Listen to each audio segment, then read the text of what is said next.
last contender that we have is the Iowa Hawkeyes. The Hawkeyes have officially jumped into the transfer portal for the first time. That is noteworthy in the Ferentz era. This is a team that was way below expectations last year. They do bring in Eric All, Caden McNamara, and Caleb Brown to help out the offense and other pieces. The defense is always going to be solid.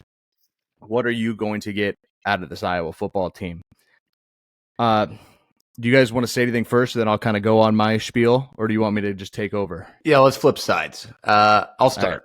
I think it's really hard. That's the first thing I listed was it's hard because it's a team that I want the absolute worst for. No offense. I want the absolute worst for them, but I can't see it. I'm going to put my fandom aside and professionally speak about them. They have better pieces. McNamara, obviously, the addition of him is like a Rolls-Royce Ghost versus the Toyota minivan that Spencer Petras was. So it'll be interesting. I think that's a huge benefit for them because there was a lot of offense production lost from overthrown balls, some turnovers at the beginning of the game at Ohio State that transferred the entire game's, basically the pace of the game and how bad they ended up getting beat. So I think McNamara is going to obviously play the biggest piece. They added other additions. You got obviously a Michigan tight end transfer rolling in that's going to tight end who's obviously going to develop and be very good. But Brian Ferentz still has that play calling sheet, man. It's going to be interesting the first couple of games to see what he does differently with these new weapons to make this Iowa offense basically effective. Because I'm not going to say better than what they were because they just weren't effective. They were non-existent, and Iowa fans knew it, and they were frustrated with it. And honestly, I can't believe that they didn't make a change there. But you got to look at also Phil Parker and Cooper DeJean are still on the defensive side of the ball for the Iowa Hawkeyes. So Phil Parker always got those guys ready to play. Schemes are swarming. It's a good team, man. They definitely have potential, but it just how those new pieces fit into this Iowa offense that's supposed to be better, but has the same play caller that's gonna come down. But Iowa's this weird team. And I've say this for most of the West that has these games that are rivalry games based on history that just have weird paces to it. And that's Purdue, Wisconsin, and Minnesota.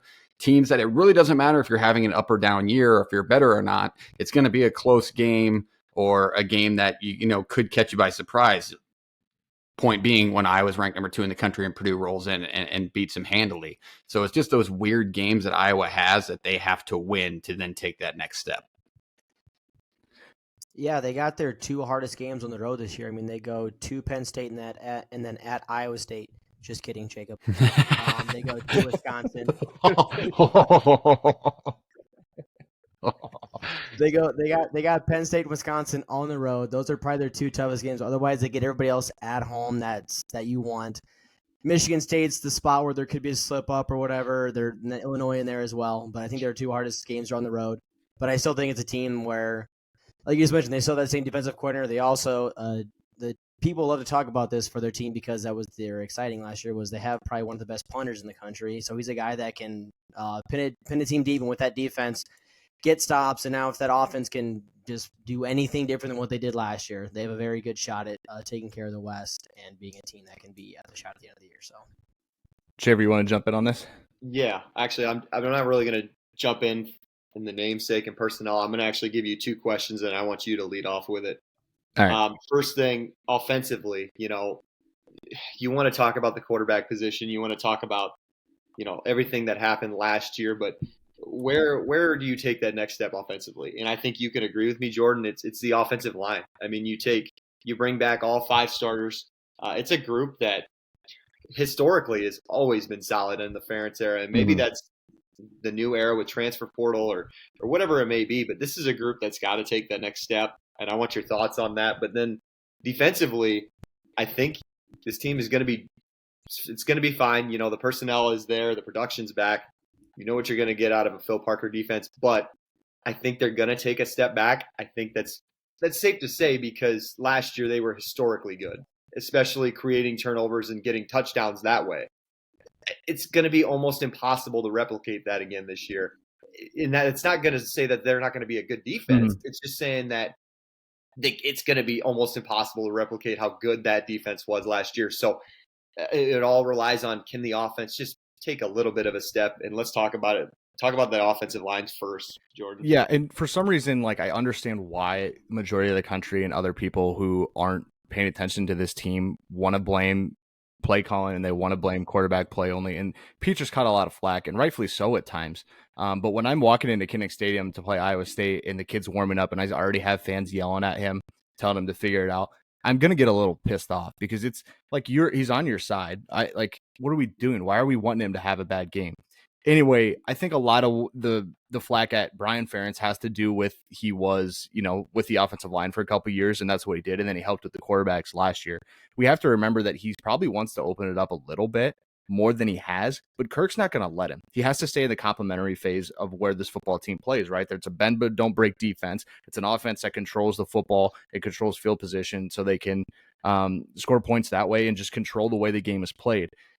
Your offensive line needs talked about more. It's been historically bad the last 2 years, which is like in a scheme like this is crucifying to what you want to do.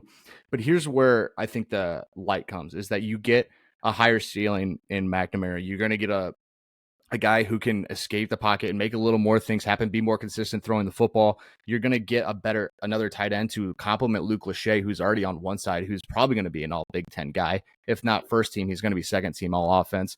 And then Caleb Brown is just a guy who needed to bring in depth.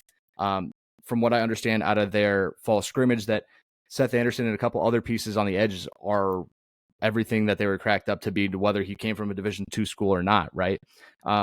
You look at the rock bottom they were on, they just need better quarterback play. They need better offensive line play.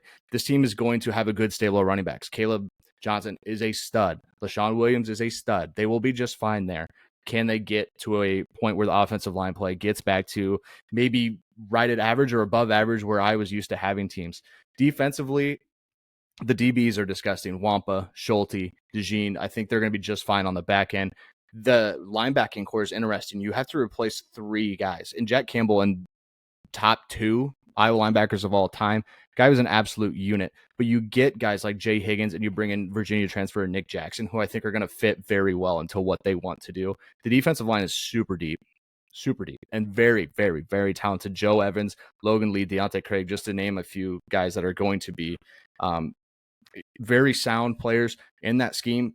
That's what you have to do. You have to plug holes and be in the right spots so your linebackers can flow and make plays. I think they will be fine.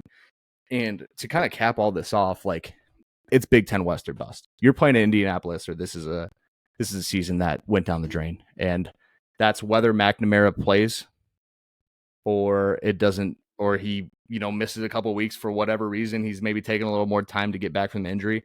It's Big Ten West or bust. You win the West, or this is just not where you need to be. So that's the Hawks. I think I share a lot of Iowa opinions in that facet. Now, do they go the same direction I did and point out the offensive line is the number one thing that needs to improve? Probably not. Well, that's another discussion. Win total at 8. I checked this morning. Over under for the Hawks. 2 things, JP. 2 things really quick. I also have to mention that I had that down. I didn't mention it in the initial, but their offensive line is historically good, weren't as good last year. A lot of missed assignments, specifically in the Nebraska games. These guys couldn't have blocked fucking Bellevue East. Yeah. They weren't good. Okay. They weren't good. I'm trying to be cordial. Here's my worry. They're young. They were young, right? The last couple of years. You bring in Dejon Parker and you bring in Rusty Feth to help on the interior of that, which I think will help. But here we go back to Stanford Steve. Experience doesn't bring back talent. Now, these are talented kids, but they haven't shown it. They're just experienced. So who knows? Also, you have to mention, help me with the last name, JP, defensive back Xavier Wampa. Stud. Had a huge game in the bowl game last year. He'll play. Him and Cooper DeJean, what a 1-2 punch. Good luck throwing against that secondary. Over under 8, fellas. It's hard I'll to say not over. see this team. I mean, it has to be catastrophic. You said hard to go under or hard to go over? Yeah, over. Yeah, I have over 8-4 or 9-3. I think 9-3 is more realistic with their schedule. But 8-4, 9-3. Yeah, I'm the exact same boat. If it's over, it's just 9. It's not 10. Gotcha. Schaefer. I said over. If they don't get the over, it's a catastrophic season. Yep, somebody's getting fired. You think Ferentz gets fired? You think if they go 7-5, you think they won't fire him. He's ready to step down the next call. I think he's got 2 seasons left. I think he just wants I I think he still loves it, and they're not going to get rid of him at that point. But if they were to go like 6-6, 5-7, I think it accelerates his retirement process. But I will say on a NCAA revamp note, if I have the new rosters in there, every time the season ends, he retires because of his age. So he's getting up there. I have the Iowa Hawkeyes over. I have them at 10-2. I don't think there's any reason to lose less than 9 or less than 3 games. Like, you got those rosy red glasses on. 2 losses. At Ohio or at Iowa State, at Penn State, at Wisconsin, at Nebraska.